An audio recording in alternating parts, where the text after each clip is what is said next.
Election 2024 8 فروری کو تو ہو گئے، لیکن انتخابی نتائج فارم 45 کے تحت مرتب کیے جائیں اور ایک دوسرے کا مینڈیٹ کا احترام کرنے کے ساتھ ساتھ قومی حکومت قائم کی جائے۔ یہ مطالبات بلدیاتی اداروں کے ملک گیر مزدور رہنما سید ذوالفقار شاہ نے مطالبہ کر دیا۔ بلدیاتی اداروں کے ملک گیر مزدور رہنما سید ذوالفقار شاہ نے کہا ہے کہ قومی حکومت کے پرامن انعقاد پر نگراں حکومت مبارکباد کی مستحق ہے، لیکن تاخیر سے نتائج کے اعلان پر قوم کو تشویش کا اظہار کر رہی ہے، جو کہ خطرناک ہے۔ فارم 45 کے تحت انتخابی نتائج مرتب کیے جائیں، بصورت دیگر عوام اور سیاسی جماعتیں نتائج کو تسلیم ہرگز نہیں کریں گی۔ ملک دوبارہ کسی الیکشن کا معتمل نہیں ہو سکتا۔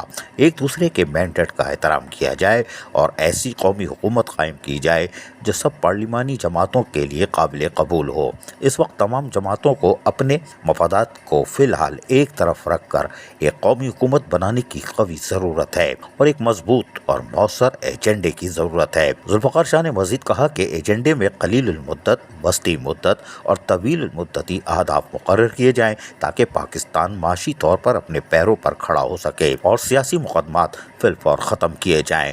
انہوں نے مزید کہا کہ الیکشن کمیشن ایک غیر جانبدار ادارہ ہے، اس کو اپنی غیر جانبداری قائم رکھ کر اپنا غیر جانبداری ثابت کرنا ہوگی، ورنہ ملک میں انتشار کی صورت میں عوام خصوصاً نوجوانوں کو سڑکوں پر آنے سے کوئی نہیں روک سکے گا اور ملک اس وقت احتجاجوں اور انتشار کا بھی محتمل نہیں ہو سکتا۔ ذوالفقار شاہ نے مزید کہا کہ اداروں کو اپنا مؤثر کردار ادا کرنا ہوگا۔ انہوں نے شہباز شریف کی وزیر اعظم، مریم نواز کو وزیر اعلیٰ پنجاب، علی امین گنڈاپور کو وزیر اعلیٰ KPK نامزدگی پر بھی مبارکباد پیش کرتے ہوئے سید ناصر حسین شاہ کو وزیر اعلیٰ سندھ، سرفراز وکٹری کو وزیر اعلیٰ بلوچستان نامزد کرنے کا بھی مطالبہ کر دیا۔ عزیز عارف، KBS بلدیاتی نیوز کراچی۔ ایسی ہی خوبصورت ویڈیوز فیوچر میں حاصل کرنے کے لیے ریڈ بٹن پر کلک کر کے اور بیل آئیکن کو پریس کر کے ہم سب کے سبسکرائبر بننا مت بھولیے۔